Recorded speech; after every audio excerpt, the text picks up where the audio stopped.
La prioridad de la proclamación. Ese va a ser nuestro tema del mes. La prioridad de la proclamación.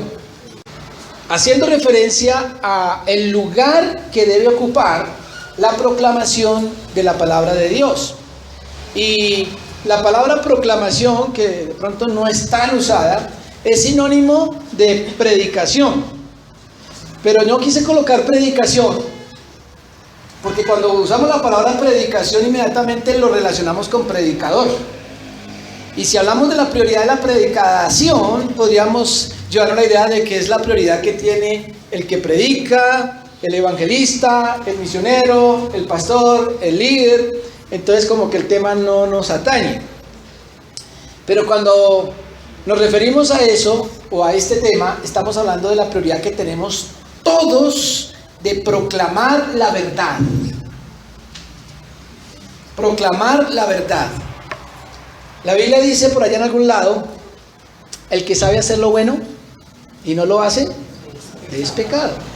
Si usted conoce una verdad, y sobre todo una verdad trascendental, que tiene que ver con el futuro, la estabilidad y el bienestar y la vida eterna, y usted no lo proclama con nadie, usted está siendo irresponsable.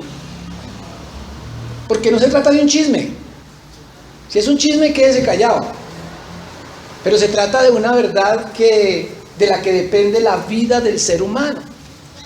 Entonces, cuando hablamos de proclamación, es una tarea que tenemos todos como hijos de Dios. Pero es una tarea prioritaria. No es algo... Cuando nosotros hablamos de las prioridades, de pronto usted podría hacer una tabla de valores de lo que a usted, qué es lo más importante para usted. Y esto debería estar en primer lugar. Hemos insistido mucho en esto. Por ejemplo, en el tema que estamos mencionando de la familia, de los hijos. Si usted le da a sus hijos todo lo necesario materialmente, académicamente, en salud, en recreación, pero no le enseña la verdad de Dios, es un fracaso su tarea como papá o como mamá. La verdad de Dios es la máxima prioridad del creyente. Pero quiero que lo miremos en la Biblia. El texto que vamos a utilizar es 2 Timoteo 4, 1 al 8, durante todo el mes. Son solamente 8 versículos. Así que usted este mes va a poder memorizarse el texto que vamos a utilizar, porque vamos a usar 2 versículos cada 8 días. Solo estos 8 versículos, 2 Timoteo 4, 1 al 8. Hoy vamos a utilizar los primeros 2 versículos, es decir, 2 Timoteo 4, 1 y 2. Y para que usted recuerde fácilmente el tema de hoy, también tenemos un título para esta porción de 2 versículos. Y le hemos llamado una tarea apremiante. Una tarea porque es una responsabilidad. ¿Qué significa apremiante? Urgente. Urgente. Usted en su agenda, si coloca esta tarea, debe colocarlo con resaltador. Es urgente lo que hay que hacer. Es apremiante. Es con afán, en el buen sentido de la palabra. Y vamos a ver por qué. El texto de hoy dice así: te encarezco delante de Dios y del Señor Jesucristo. Noten cómo arranca el texto. ¿Qué significa te encarezco? Te recomiendo, pero te ruego, te suplico, te imploro. Es una tarea urgente para cumplir. Y para que entendamos todavía más la premura que le está colocando el autor. ¿Quién es el que dice esto? Pablo. Escribe a Timoteo y le dice esto. Debemos recordar que la segunda carta a Timoteo la escribió Pablo cuando ya estaba anciano. Él ya estaba viendo que se acercaba el día de su muerte. Así que ustedes se pueden imaginar lo que escribiría una persona en su lecho de muerte, en sus últimos días, a la persona más importante o al hijo más responsable de la casa. No creo que le preguntaría en los últimos momentos, ¿cuánto va el partido? ¿O qué haces? No, en esos momentos se entregan unas tareas supremamente importantes. Entonces, el momento de Pablo, unido a esta frase, te encarezco y delante de Dios y del Señor Jesucristo, como poniéndolos a ellos de testigos, y fuera de eso dice, el cual juzgará a los vivos y a los muertos. ¿Sí ven todos los elementos que le dan a esta tarea esa fuerza? Que juzgará a los vivos y a los muertos en su manifestación y en su reino. Que prediques la palabra. La palabra aquí predicar es la misma proclamar. ¿Sí? Se puede traducir como predicar o proclamar. La palabra. Que instes a tiempo y fuera de tiempo. Instar es insistir. Que seas intenso. A tiempo, oportunamente, y fuera de tiempo. Redarguye, reprende, exhorta con toda paciencia y doctrina. ¿Habían leído esa tarea que tenían o que teníamos? Uno a veces memoriza versículos con promesas, porque nos gusta es que nos den. Las promesas son chéveres. A buscar primeramente el reino de Dios, su justicia, y todas las demás cosas serán añadidas. Ese es bonito. Pero nos pone una tarea, y yo diría, y sin promesa, porque no hay promesa por ahí. Solo está la tarea, la obligación. Yo creo que este texto se explica por sí solo, pero yo quisiera apoyarme en otros textos de la Biblia como para que mastiquemos un poquito más este texto. Entonces, vamos a otros textos, pero para moler un poquito este. Vamos a irnos al Apocalipsis. Y cuando Pablo dice aquí en Timoteo, en 2 Timoteo, a tiempo y fuera de tiempo,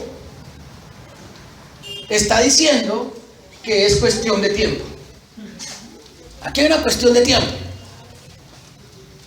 Y cuando nos acercamos a Apocalipsis, entendemos en algunos pedacitos, algunas porciones, por qué es cuestión de tiempo. Miren esta porción, por ejemplo, que se encuentra en el capítulo 9, versículos 20 y 21 de Apocalipsis. Dice, y los otros hombres que no fueron muertos con estas plagas, no estoy leyendo todo el contexto, pero por su inicio ustedes se podrán dar cuenta que está en el contexto de las plagas que son enviadas en Apocalipsis. Al final de los tiempos hay una cantidad de catástrofes y destrucción, y en el contexto habla de que una gran porción de la humanidad, creo que es una cuarta parte, murieron por las plagas. Hasta ese momento habían muerto muchas personas por las plagas, pero dice el texto que los otros hombres, los que no habían muerto, los que se salvaron por ahora, dice, ni aún así se arrepintieron de las obras de sus manos, ni dejaron de adorar a los demonios y a las imágenes de oro, de plata, de bronce, de piedra y de madera, las cuales no pueden ver, ni oír, ni andar, y no se arrepintieron de sus homicidios, ni de sus hechicerías, ni de su fornicación, ni de sus hurtos. Transportémonos a ese momento. No sé si vamos a estar en ese momento. Pronto aquí entrarían los teólogos a discutir sobre si la iglesia estará allí o no estará. No importa. Si estamos allí, nosotros queremos proclamar. Y estamos viendo esas plagas que caen sobre la tierra y la destrucción. Y nosotros sabemos que es el cumplimiento de la palabra de Dios. Y usted intenta proclamar y nadie le cree. Por el contrario, ¿qué van a hacer? Se van a burlar, lo van a perseguir, de pronto lo van a encerrar y van a estar atribuyéndole esas plagas a otras cosas. ¿Por qué razón? Porque hay tanto alejamiento de Dios, tanto escepticismo, tanto pecado, tanta maldad. Se le ha dado tanto la espalda a Dios que se pierde la noción de identificar las muestras, las evidencias de que hay un Dios todopoderoso. Si hablamos de la creación, si hablamos de lo que Dios hace por el ser humano, la ciencia se burla, la cultura se burla, las religiones incluso se burlan. Mire que religión sí hay, porque dice que no dejaron de adorar a los demonios. Es decir, no es la religiosidad lo que se va a acabar. Va a haber religión siempre. Lo que se va a acabar es el temor del verdadero Dios. Y en cambio se van a dedicar a las imágenes de oro, de plata, y no se van a arrepentir. Y hay una lista allí de pecados, homicidios. Cuando nosotros hablamos de la posibilidad de que haya paz, de que se acabe tanta inseguridad, tanta mortandad, y uno mira las evidencias, uno dice, ¿será que sí es posible? ¿Será que se va a acabar tanta violencia, tanta delincuencia común, tanto asesinato? Pero no se arrepintieron ni de sus hechicerías, ocultismo. Incluso la palabra hechicería, ahí en Apocalipsis, la palabra hechicería es fármacos. Es interesante. No sabemos si, porque en ese tiempo se usaba esa palabra para referirse a, se usaban los fármacos como métodos de rituales ocultistas. Bueno, hoy se usa para drogarse. Pero no se va a acabar eso. Ni se van a arrepentir del desorden sexual, habla de la fornicación, del robo. ¿Qué se va a acabar? El robo, el hurto. Si los más estudiados, los más profesionales y los más doctos y los que están en el poder muchas veces son los primeros, los que más roban. ¿Qué esperanza hay que se acabe el hurto? Bueno, eso no se va a acabar, pero la gente no se va a arrepentir a pesar de las plagas. Por eso podemos decir que es cuestión de tiempo. Llegará el momento en que no hay forma de arrepentimiento. Entonces Pablo le está colocando a Timoteo y a través de él a nosotros como iglesia una tarea que es cuestión de tiempo. Hay que aprovechar el ahora donde todavía hay algo de escucha, donde todavía hay alguien que de pronto se arrepienta, así sean escasos. Los misioneros que están en Europa, nuestros misioneros en Europa, viven con una tristeza por la dificultad que hay de arrepentimiento.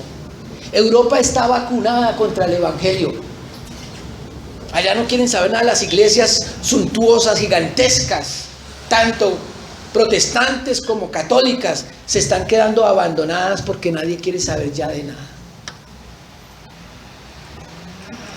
Un europeo viene aquí y ve de pronto en un servicio, en un culto que 4, 5, 10, 15 o en una iglesia grande, 100, 150 personas hacen una decisión por Cristo, quedan aterrados.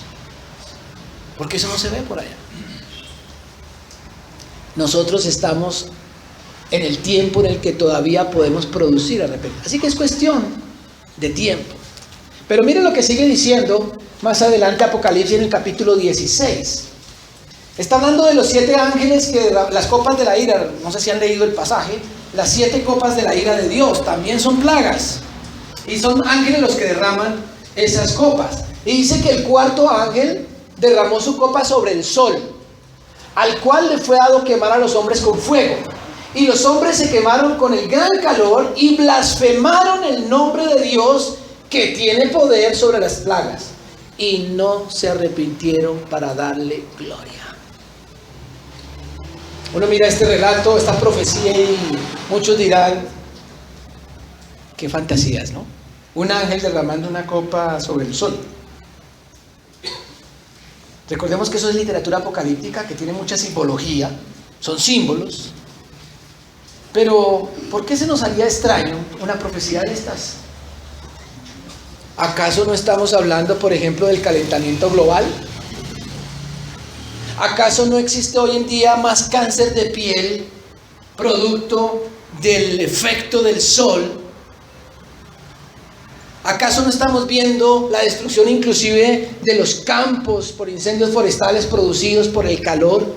¿No nos estamos quejando de que se están secando los ríos y los humedales por culpa del calentamiento? Entonces, ¿qué de raro tiene lo que está diciendo este profeta hace 2000 años? Fue dado al sol quemar a los hombres con fuego. Cada día nos tenemos que esconder más del sol.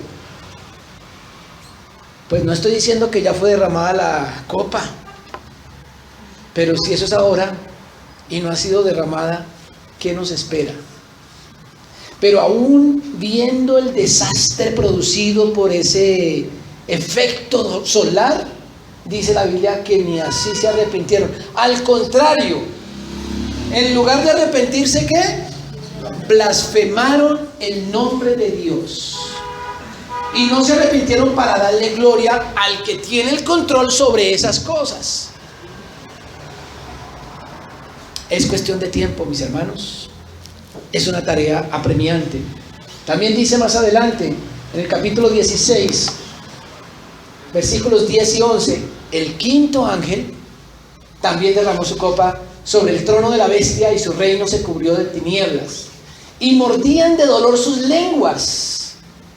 Aquí ya no es un desastre climático, sino parece como una especie de enfermedad. Dice que blasfemaron contra el Dios del cielo por sus dolores y por sus úlceras. Y no se arrepintieron de sus obras. Desastre tras desastre, y ni así reconocen cuál es la causa de tanto dolor.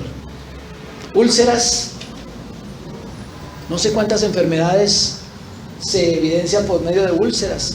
Hay enfermedades que cada año están saliendo, nuevas enfermedades, nuevas pandemias. Desde el simple chikungunya hasta el SIDA, el cáncer que cada día es más común, que se evidencia por medio de úlceras, de llagas, de dolor. Pero en lugar de arrepentirse y entender que hay un Dios que tiene el control sobre todas estas cosas, los hombres blasfemaron el nombre de Dios. Todavía estamos a tiempo de proclamar la verdad antes de que la humanidad entre. Nosotros siempre venimos, los países tercermundistas, imitando lo que sucede en las grandes potencias. Y muy pronto vamos a estar imitando a Europa en el escepticismo, en el vacío, en el no saber sino, no querer saber sino solamente de lo material, del dinero y del placer, de la depravación sexual. Pero hoy todavía hay quien escuche. Es cuestión de tiempo la proclamación de la verdad de Dios. En segundo lugar, también podemos decir que es cuestión de vida o muerte. Esa proclamación, eso que Pablo nos está diciendo que hagamos encarecidamente, es un asunto de vida o muerte. No se trata de un chisme, de un rumor, de religiosidad. Es un asunto que tiene que ver con la eternidad del ser humano.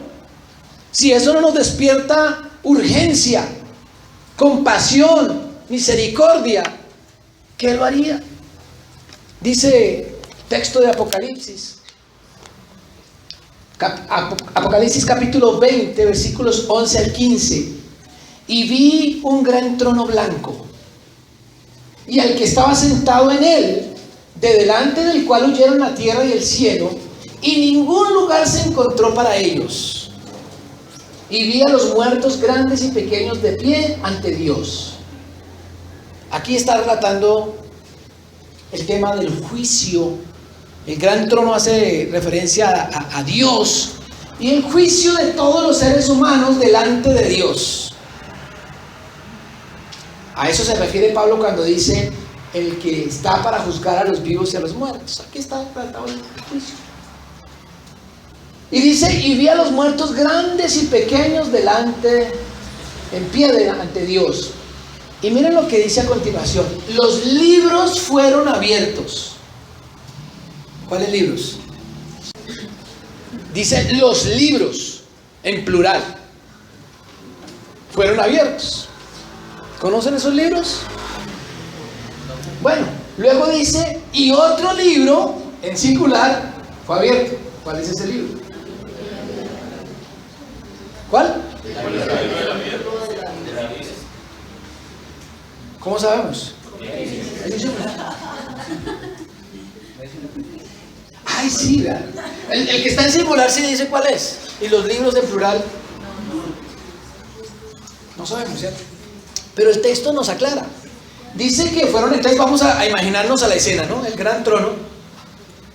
Yo no pretendo ser Dios, pero vamos a ver el trono acá. Y aquí están los libros en plural. Y aquí está el libro en singular, el libro de la vida. Pero luego dice, y fueron juzgados los muertos. ¿Cuáles? Los que están en pie delante de Dios, es decir, todos, fueron juzgados por las cosas que estaban escritas en los libros. ¿Qué estaba escrito en esos libros? Las obras. Es decir, que cuando habla en plural de los libros, está hablando de libros donde están escritas obras de cada uno. Cada uno de nosotros está dejando registrado en un libro, y no es propiamente Facebook, sino un libro divino allá en el cielo, donde va a ser el gran juicio final. Están quedando registradas todas las obras que usted y yo hemos hecho. Ahí están marcados por nombre propio. Pero allá hay otro libro. De él no ha dicho nada, ¿no? Es el libro de la vida, pero no dice nada todavía. Vamos a ver qué dice. Versículos 11 al 15, siguiendo el texto, dice: y el mar entregó a los muertos que había en él. Es decir, toda la gente que había muerto en el mar fue devuelta. Y la muerte y el Hades entregaron los muertos, la sepultura, es decir, todos los muertos. Y fueron juzgados cada uno según qué. Es decir, lo que estaba escrito en los libros, ¿cierto? Y la muerte y el Hades fueron lanzados al lago de fuego. Es decir, que la muerte se va a morir. ¿Sí? Fue lanzado al lago de fuego, no va a haber más muerte. Esta es la muerte segunda. La Biblia nos habla de dos muertes. La primera muerte, ¿cuál es? La que todos ustedes, los que estamos aquí, estamos esperando. Esa es la primera muerte. Pero aquí hay una muerte segunda, cuando son lanzados al lago de fuego. Y dice, y el que no se halló inscrito, ¿dónde? En el libro, en singular. En el libro de la vida, fue lanzado al lago de fuego. Entonces miren el escenario. En el libro, en singular, el libro de la vida, ¿qué hay escrito? ¿Qué hay escrito ahí? Nombres, esa es una lista. Y en los libros, ¿qué hay escrito? Obras. Y los muertos van a ser juzgados de acuerdo a qué? A las obras. Entonces, viene el juez y saca el libro de Duván Ramírez. Aquí está. Busca por Duván. Ahí está la foto para que no se... sacada de Facebook. Para no confundir, porque hay muchos homónimos, ¿no? Y entonces, el libro de Duván Ramírez tiene 5,000 páginas. De todo lo que él hizo en sus 80 años que vivió. 5,000 páginas. Y resulta que de las 5,000 páginas hay 4,900 en rojo. Todo malo. Malo. Fue malo. ¿Y hay solo cuántas quedaron? 50. a 100. 100 páginas de todo lo bueno que hizo. Entonces es muchísimo más lo malo, ¿cierto? Entonces, ¿qué se merece Duván? ¿Qué se merece? El lago de fuego, ¿cierto? Pero no. Resulta que Dios dice que son juzgados según en los libros, pero luego va a ir a mirar el libro. Y entonces empieza a buscar en orden del alfabético y Duván Ramírez está inscrito en el libro de la vida. Así que él no va a tomar en cuenta todo lo malo que hizo, sino que se va a guiar solamente por su gracia y porque su nombre está inscrito en el libro de la vida. Igualmente, puede haber un fulanito en que al buscar en los libros encuentra que 4.900 páginas están hablando súper bien de esa persona. No, esto fue una joya. Cuando se murió, todo el mundo decía, eso se fue derechito para el cielo, que fue tan bueno, buen marido, bueno, de todo bueno. Pero tenía 100 páginas en rojo. ¿Qué se merece? El cielo, ¿cierto? Porque la mayoría está bueno. Pero dice, pero un momentico, y viene al libro de la vida y empieza a buscar fulanito. No está. De pronto todo el mundo va a decir, ¡ay! Porque el texto nos está diciendo que el que es lanzado al lago de fuego no es de acuerdo a las obras que hizo, sino si está inscrito en el libro de la vida. ¿Para qué están estos libros? Como testimonio. Como testimonio, pero la garantía está en el libro de la vida. Palabra de Dios. El juicio es un asunto de vida o muerte.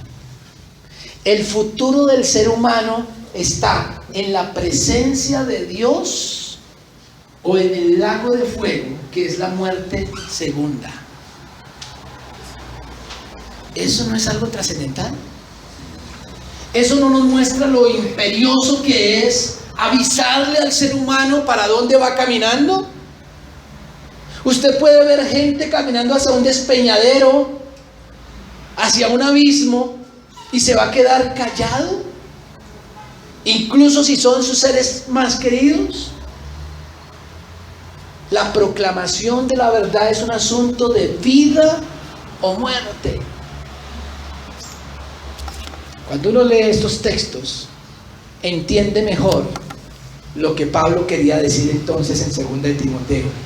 Cuando dice, te encarezco, yo que ya me estoy muriendo, estoy a punto de ser sacrificado, te encarezco delante de Dios y del Señor Jesucristo, que juzgará a los vivos y a los muertos. Note que ya puede uno entender mejor el texto. Juzgará a los vivos y a los muertos, ¿cuándo? En su manifestación y en su reino. Que prediques la palabra, que instes a tiempo y fuera de tiempo. Redarguye, reprende, exhorta con toda paciencia y doctrina. La palabra doctrina significa enseñanza. No es con rumores, con modas. No es con doctrina, con enseñanza sana.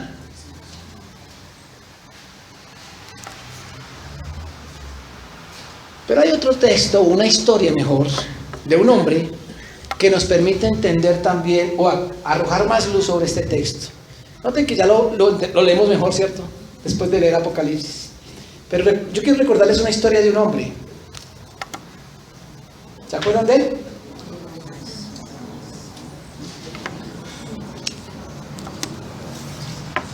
Un hombre que fue escogido y enviado por Dios. Miren lo que dice, comenzando el libro. Vino palabra de Jehová a Jonás, hijo de Amitai, diciendo: levántate y ve a Nínive, aquella gran ciudad, y pregona contra ella, porque ha subido su maldad delante de mí. ¿No se parece esto a Segunda de Timoteo 4, 1 y 2. Te encarezco delante de Dios que prediques la palabra. Bueno, aquí Dios directamente le está diciendo a este hombre que vaya a esa ciudad llamada Nínive y que les anuncie, porque la maldad ha crecido tanto que Dios ha decidido destruirla. Vaya, anúncieles. Entonces vemos aquí cómo Dios escoge a este hombre, no sabemos por qué, y lo envía a esa tarea. Pero ustedes se conocen la historia de memoria, ¿cierto? Por eso podemos poner títulos fácilmente. El escogido que huye de su tarea. Ustedes saben muy bien lo que pasó. Dice la Biblia que Jonás se levantó para huir de la presencia de Jehová a Tarsis. ¿Dónde queda Tarsis? Nínive, Tarsis. Es decir, salió exactamente en la dirección contraria de lo que Dios le había dicho. Huyó de la presencia de Dios y halló una nave que partía para Tarsis, y pagando su pasaje, yo no sé por qué hace esa aclaración, pero cuando un autor bíblico dice cualquier detalle, uno dice por algo lo dice. A mí se me hace que su viaje a Nínive era gratis y tenía una tarea, pero prefirió sacar de su bolsillo para pagar un pasaje bien caro con tal de irse en el sentido absolutamente contrario a lo que Dios le había dicho, huyendo de la presencia de Dios, lejos de la presencia de Dios. No quiero saber. ¿Por qué contamos esta historia o la recordamos? Porque creo que en la iglesia cristiana hay muchos Jonases que, sabiendo el peligro que se cierne sobre la humanidad, se tapan los oídos, se tapan los ojos y no quieren proclamar nada.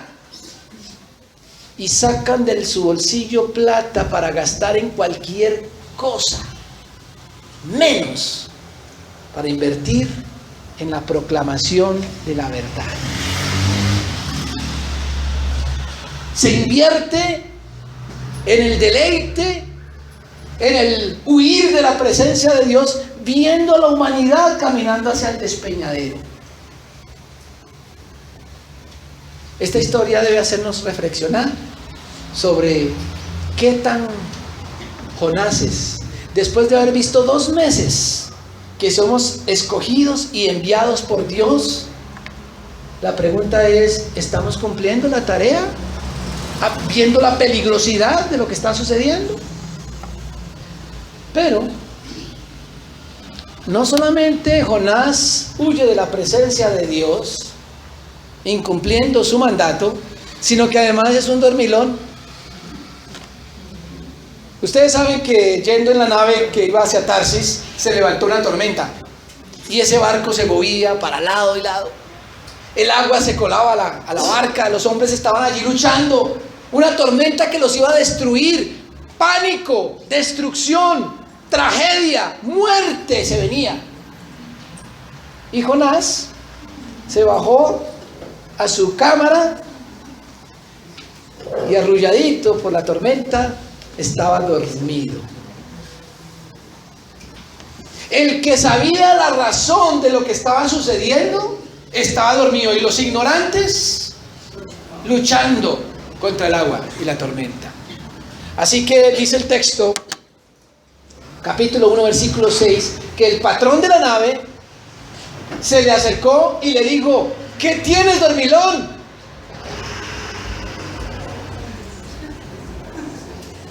Ese versículo es inspirado por Dios, ¿no? Deberíamos hacer una pancarta bien grande y tenerla siempre aquí como esta, para que nos esté recordando. ¿Qué tienes, dormilón? Levántate y clama a tu Dios. Quizá Él tendrá compasión de nosotros y no pereceremos. ¿A cuál Dios? ¿Conocían ellos el Dios de Jonás? No, lo que pasa es que todo mundo tenía algún Dios, como siempre. Y cuando se levantó esa tormenta, todos los hombres empezaron a clamar a sus diferentes dioses y cada uno hizo su ritual y se encomendó a un dios determinado. El único que estaba dormido era el que conocía al verdadero Dios. Así está la humanidad hoy, buscando salvación en cualquier lado, acudiendo a ritos, a agüeros, a dioses falsos, a idolatría. ¿Y cuántos Jonases que conocen al verdadero Dios estamos dormidos en medio del peligro?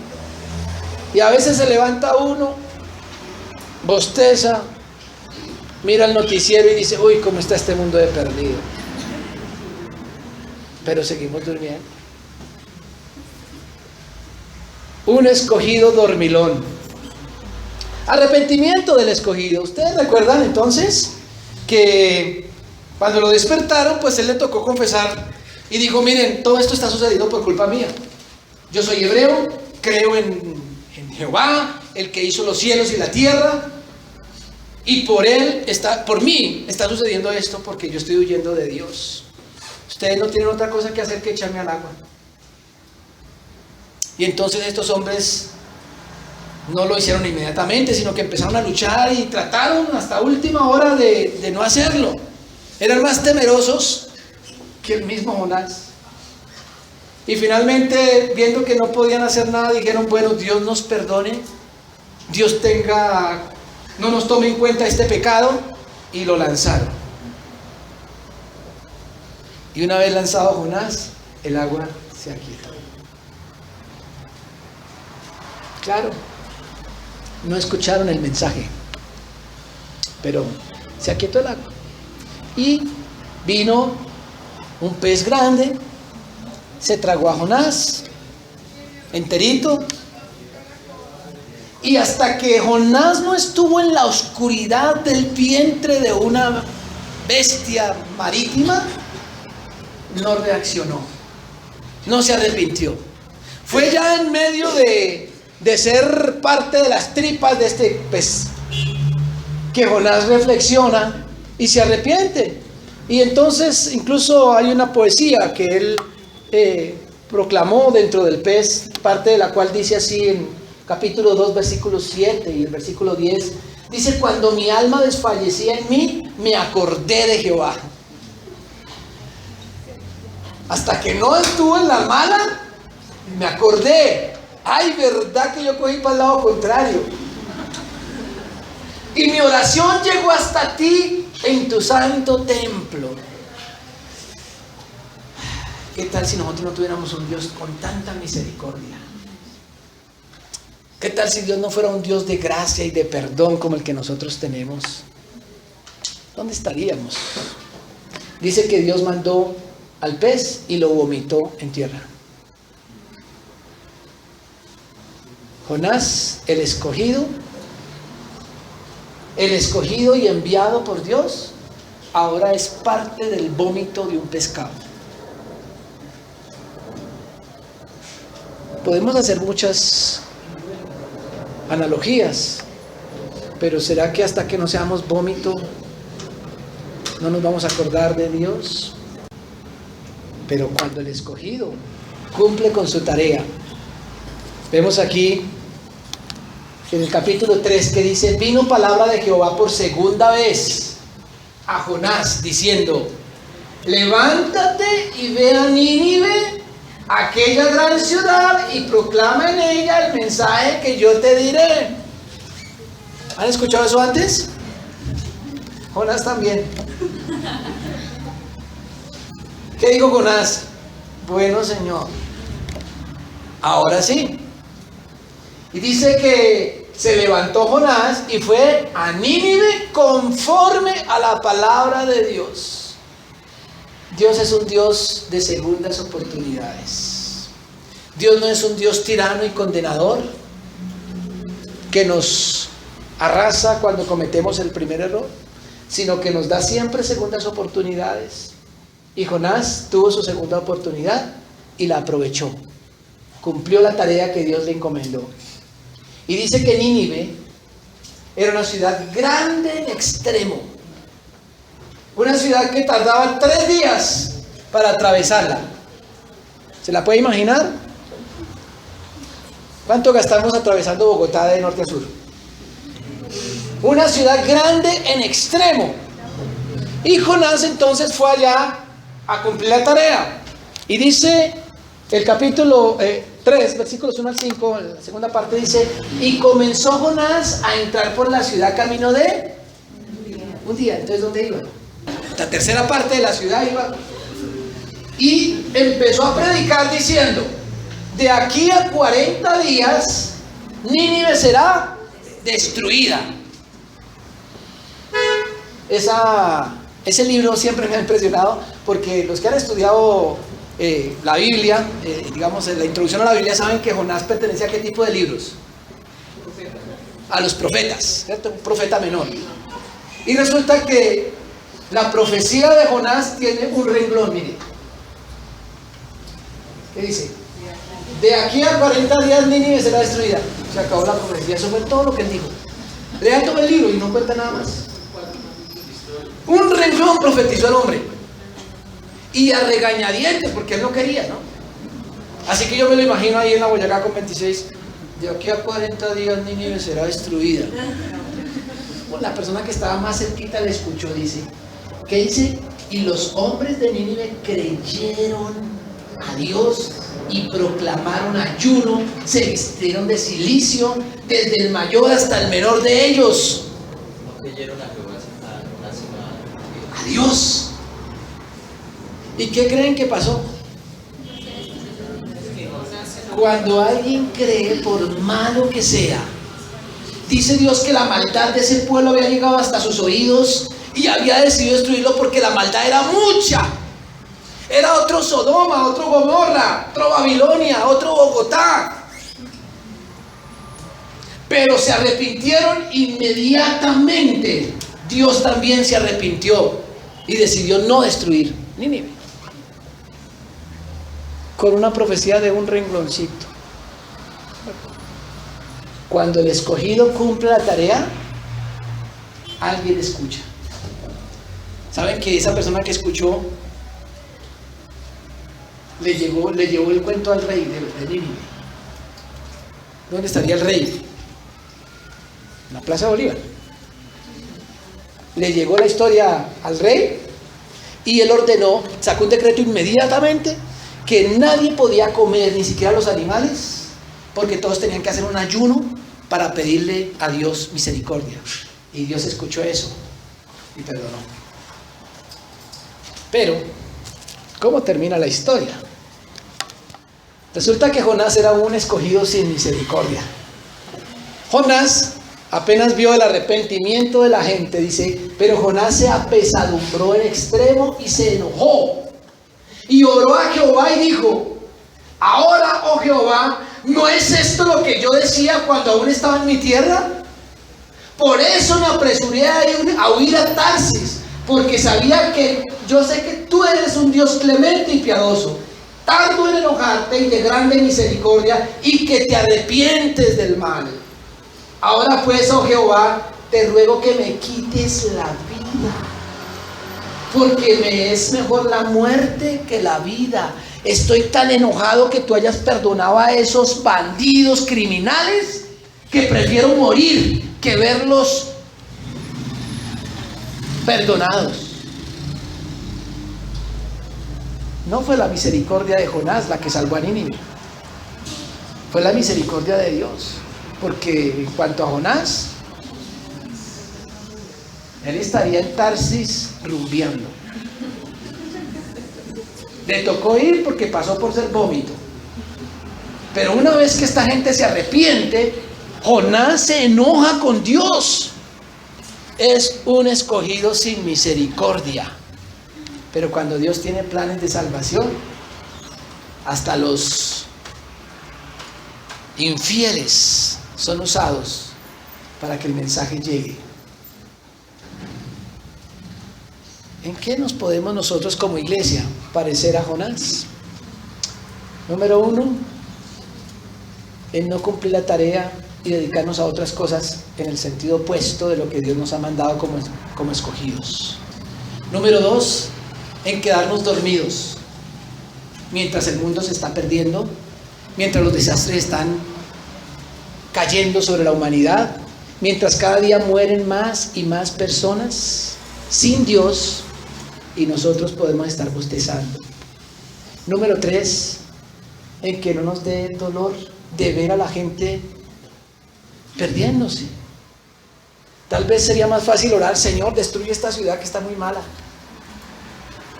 que caiga fuego del cielo y destruya esta maldad que hay en Bogotá, menos aquí en Castilla, para que no nos caiga a nosotros.